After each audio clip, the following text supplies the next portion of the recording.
porque yo te dije que iba a averiguar todo lo que podía. Cuando tú me diste los nombres me dijiste te tengo un regalo, pero te arrepentiste. Ya. Y no me dijiste nada más.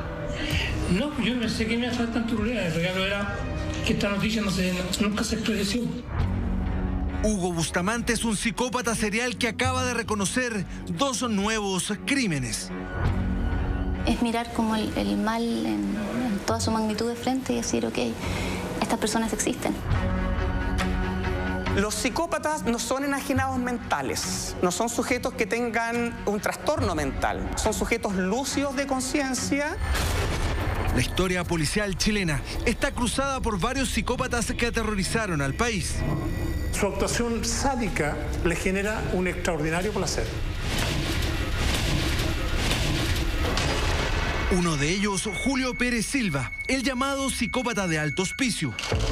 María del Pilar Pérez, bautizada como la Quintrala.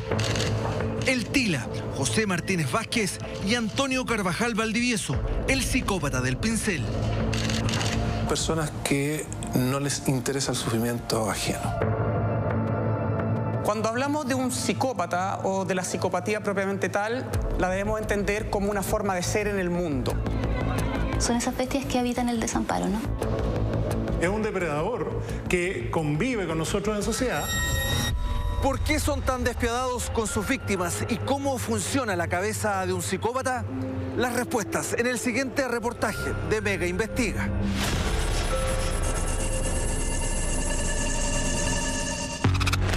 Al momento de ser detenido había cambiado su apariencia. Una prueba de ADN lo vinculaba con su última víctima. El psicópata de alto hospicio permanece en la cárcel de Colina, con vigilancia las 24 horas del día, luego que intentara suicidarse al interior de la celda.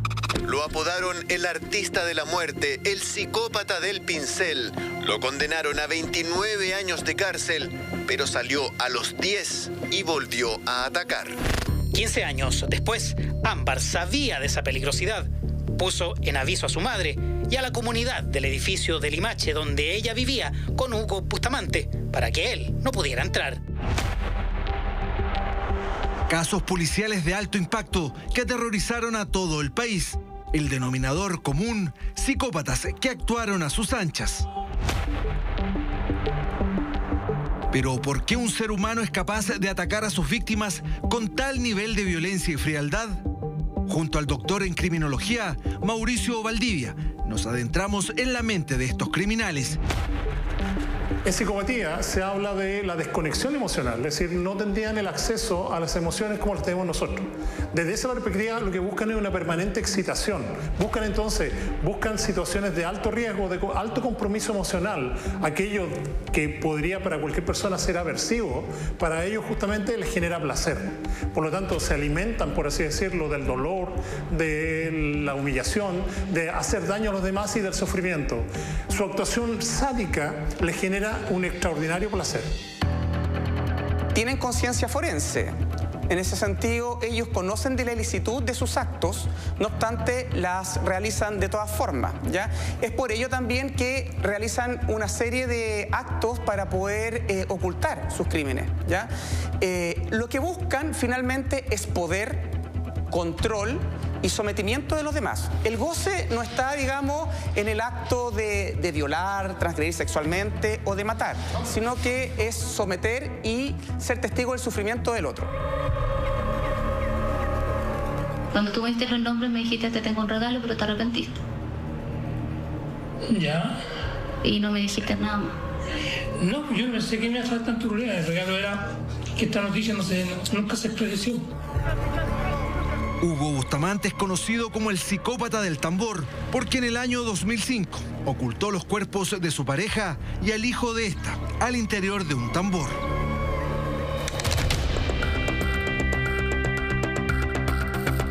Frente a Hugo Bustamante estuvo la periodista Ivonne Toro. En junio del año pasado comenzó una serie de entrevistas con el autor del crimen de la pequeña Ámbar Cornejo. En la penúltima, él decide hacer una revelación, confesar un crimen que no tenía ninguna relación con su último asesinato. Le entrega a la periodista 2 nombres que hasta ese minuto figuraban como desaparecidas. sabe. Fue un proceso súper largo porque desde el minuto en que él me dice le tengo un regalo, me dan los 2 nombres, hasta lograr la convicción periodística, no judicial, de que estaban ahí, pasaron hartos meses. Yo recién tuve la denuncia por presunta desgracia en enero. Y en todo ese proceso yo fui muy de la mano con la familia de las 2 personas desaparecidas para no pasarlas a llevar en ningún minuto. Lo del regalo tiene que ver con la expresión esa de su narcisismo. Es decir, él es el poderoso que tiene un regalo para esta periodista que ha tenido la suerte de conocerme. Es decir, esa es la interpretación que le podemos dar a sus palabras. Una interpretación perversa, una interpretación maquiavélica de la forma en que se relaciona con el mundo. Él permanentemente va a querer ser el centro de atención desde una posición de narcisismo extremo, megalomaníaco, por eso hablamos del narcisismo maligno, en el cual se está generando placer personal a partir del dolor que él ha causado. ¿Quiénes eran las nuevas víctimas de Hugo Bustamante? En el año 1996, el ex recluso Eduardo Páez estuvo en la cárcel con Hugo Bustamante. Cuando ambos ya gozaban de libertad, Páez y su madre desaparecieron en extrañas circunstancias. Nadie más supo de ellos. Bustamante en esa época ya vivía en Covadonga 641, comuna de Villa Alemana. Al siguiente encuentro, la periodista Ivonne Toro decide enfrentar al llamado psicópata del tambor. Le imprimí su declaración del 96 de presunta desgracia y con un plumón rojo le puse Covadonga 641. Por eso él, tú ves en el video que lo lee al tiro Covadonga 641, ¿qué significa esto? Y es cuando le digo, ellos nunca salieron de Covadonga 641. Y hay una interacción donde él me dice ya allí, como una forma muy agresiva. Luego esa conversación retrocede y él cambia un poco el tono, pero yo le digo, no te estoy preguntando cómo ni por qué los mataste, quiero saber dónde están. Y me dice, en Chile. Yo le digo, en Covadonga 641. Y me dice, no, y me empieza a tratar de desviar y me dice que en Villa Alemana hay muchos lugares donde se puede enterrar gente, nadie se entera, unos lavaderos de oro donde él trabajó con su papá. Ante las evasivas de Bustamante, Ivonne lo encara. Tú cuando matas a alguien, lo dejas cerca tuyo, ahí hay un patrón. Lo hiciste con Ámbar y lo hiciste con Verónica y Kenito.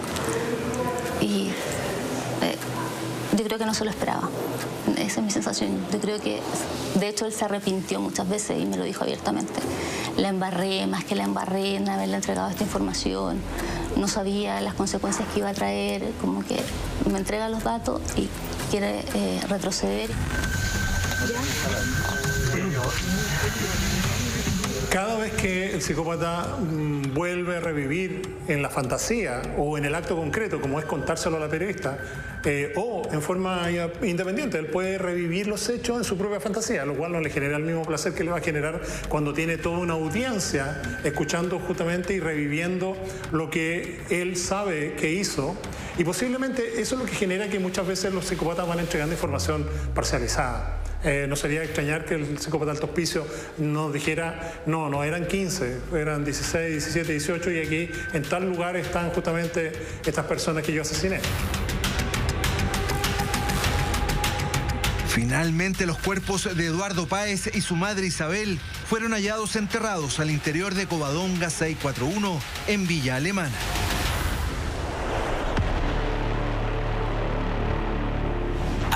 De ser detenido había cambiado su apariencia. Una prueba de ADN lo vinculaba con su última víctima. El psicópata de Alto Hospicio permanece en la cárcel de Colina con vigilancia las 24 horas del día, luego que intentara suicidarse al interior de la celda. Entre el año 1998 y el año 2001, Julio Pérez Silva simulaba ser un taxista informal de Alto Hospicio. Pero esa era solo su fachada. En realidad era el psicópata serial más despiadado que se tenga registro. Mauricio Valdivia en esa época formaba parte de Carabineros y participó en la investigación de las muertes atribuidas a Pérez Silva. 15 jóvenes que iban en dirección al colegio desaparecieron y terminaron asesinadas en piques mineros. Esta serialidad, es decir, no se cometen delitos todos los días, sino que se producen periodos de enfriamiento un periodo en el cual no hay delito y eso le permite volver a relacionarse con el mundo social. Julio Pérez Silva en particular era considerado un buen vecino. La gente negaba la posibilidad de que él fuera el psicópata de alto hospicio porque decían que era una persona buena. De hecho, participó en muchas ocasiones en búsquedas, en salir justamente con los familiares, con el padre, la madre, las niñas desaparecidas. Valdivia recuerda incluso que Pérez Silva andaba en su vehículo con los diarios de la época, que daban cuenta de las desapariciones de las escolares. Posiblemente uno de los psicópatas que está con vida, que está cumpliendo condena, quizás de los que cumplen casi todos los requisitos que establecen los libros para definir lo que es un psicópata serial de tipo organizado, donde hay una planificación previa, donde hay un plan que le va a significar identificar a las víctimas, donde no toda persona puede ser víctima, porque la víctima necesariamente tiene que reunir ciertas condiciones, y esas condiciones están en la mente de estos criminales. Por lo tanto, salen a cazar, salen a buscar esa víctima que cumpla con sus requisitos previamente establecidos en su mente. Por más de 3 años, Julio Pérez Silva atacó sin ser descubierto, hasta que el año 2001 se equivocó en sus cálculos. Ella relata que cuando él la creyó muerta, después que la tiró al foso, le tiró piedra, y ya creyéndola muerta, él se reía y gritaba: "Yo soy el psicópata de alto hospicio", en una manifestación sublime de un narcisismo megalomaníaco extremo. Es decir, donde se pone en juego todo su narcisismo maligno, donde él está gozando por lo que él hizo. La niña, él la presuponía muerta, por lo tanto ya no había ninguna consideración de que él se lo estuviera expresando a ella. Él estaba gritando: "Yo soy el psicópata de alto hospicio", para satisfacer su propio ego personal. Pero si de psicópata se trata, Antonio Carvajal Valdivieso, apodado el psicópata del pincel, es para los peritos policiales uno de los más fríos y calculadores que se paseó por Chile cometiendo delitos. Quizás su crimen más deleznable es el de María Isabel Pérez en el año 2007, en la comuna de Macul. La joven acompañaba a su amiga Carla hasta la casa donde residía Carvajal Valdivieso para asistir a una clase de arte. En el año 2007, en este barrio de Macul, atacó el psicópata del pincel. A su víctima la enterró a más de 1 metro de profundidad. Tras ser detenido, nunca mostró ningún tipo de arrepentimiento tras este horrendo crimen. Rodrigo Lazo fue el fiscal del caso y conoció a Valdivieso, a quien tuvo la oportunidad de interrogar. Era una persona que se mostraba como muy seguro de sí mismo, desafiante, en términos de que es labor suya, señor fiscal, probar mi culpabilidad. ¿Ya? Hágalo. Pero investigue a Carla. Siempre como que trataba de deslindar la responsabilidad hacia esta otra persona que estaba en el interior de la propiedad. ¿Ya? Y en eso nos basamos las 2 oportunidades, creo que nos entrevistamos, que lo entrevisté yo dentro de la investigación. De hecho, en el juicio, Carvajal apuntó los dardos en contra de Carla, la amiga de María Isabel. Lo que yo hice fue encubrir a la señora Carla Ramos, a ella y sus supuestos amigos que cometieron este ilícito. Para mí, va a ser muy feo decir, ella es la asesina a través de otras terceras personas. Es imposible que, de acuerdo a la información que yo mantengo, que solamente la prensa, una persona en tan poco tiempo cabe una cosa, logra hacer eso. Mi estatura, mi físico, mi peso, es imposible que logre hacer eso. Eso es imposible, es imposible. Finalmente, Carvajal, en el año 2008, fue condenado por el homicidio de María Isabel y otros 3 delitos de violación, aunque cueste creerlo, volvería a atacar. Condenado a 29 años por delitos de violación y homicidio, salió libre cuando llevaba 1/3 de la pena. Menos de 2 años tardó en atacar a otra mujer.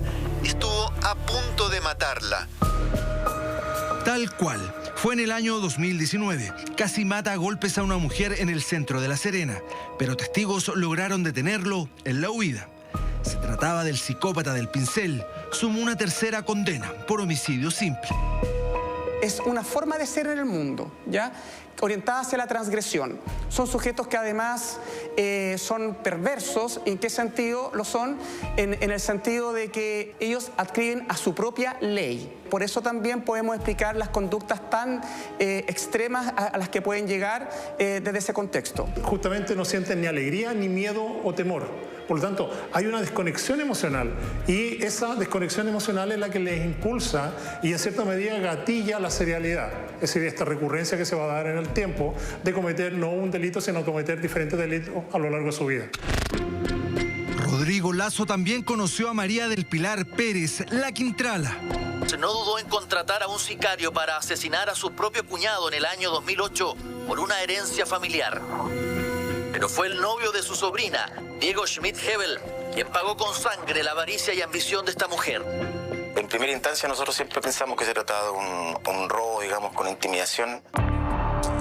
Por lo tanto, fallecido el padre de ella, si bien obtuvo un beneficio porque fue beneficiada con el testamento del papá, trató de llegar a ese porcentaje de herencia que le correspondía a sus otros herederos. Y el plan de ella era precisamente hacerse de esas herencias, extinguiendo completamente a la familia.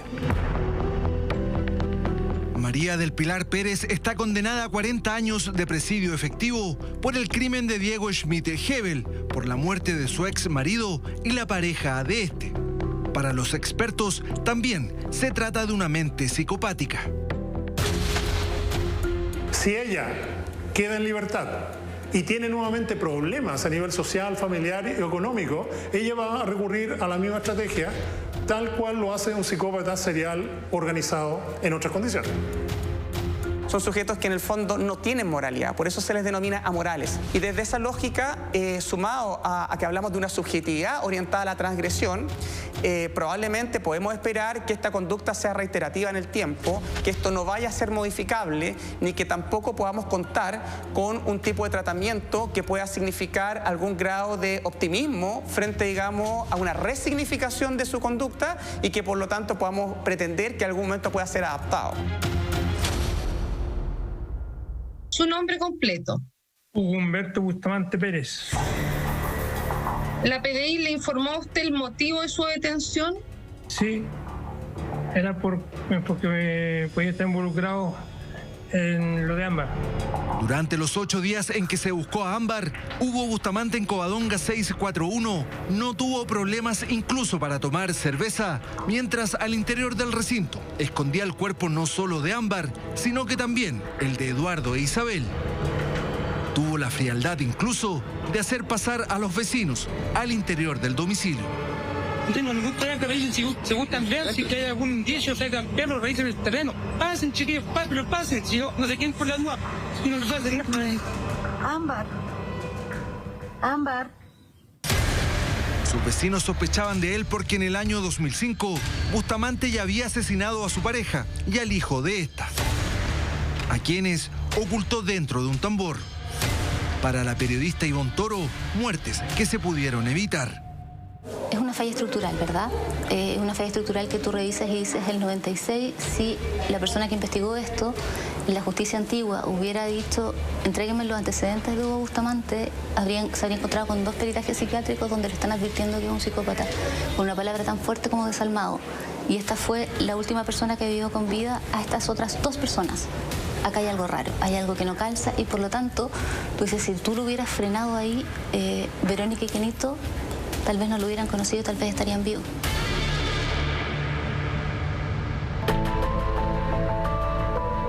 Y no solo ellos, el año 2017, pese a las advertencias de Gendarmería, la justicia le otorgó la libertad a Bustamante. 3 años después, anotó su 5ª víctima, Ámbar Cornejo. A Ámbar la matan por 3 razones. La primera razón es económica. Ellos querían quedarse, cuando te digo económica, ellos consideran que cualquier cosa puede ser lucro y debe ser de ellos. En el caso de Bustamante eso ha sido una constante. Hay otra razón que le acusan de haber funado a Bustamante en redes sociales y él eso lo ve como algo súper terrible y negativo y que por lo tanto merece venganza. Y hay una tercera razón que me dice Denise, que es porque Ámbar lo despreciaba. Y yo le pregunto a Bustamante directamente, ¿ella te despreciaba? Y él me dice, sí, me despreciaba. Ivonne Toro relata que no fue fácil enfrentar a Bustamante y no oculta que sintió miedo ante su presencia. Es como soltar un león en el fondo. Claro. Es como...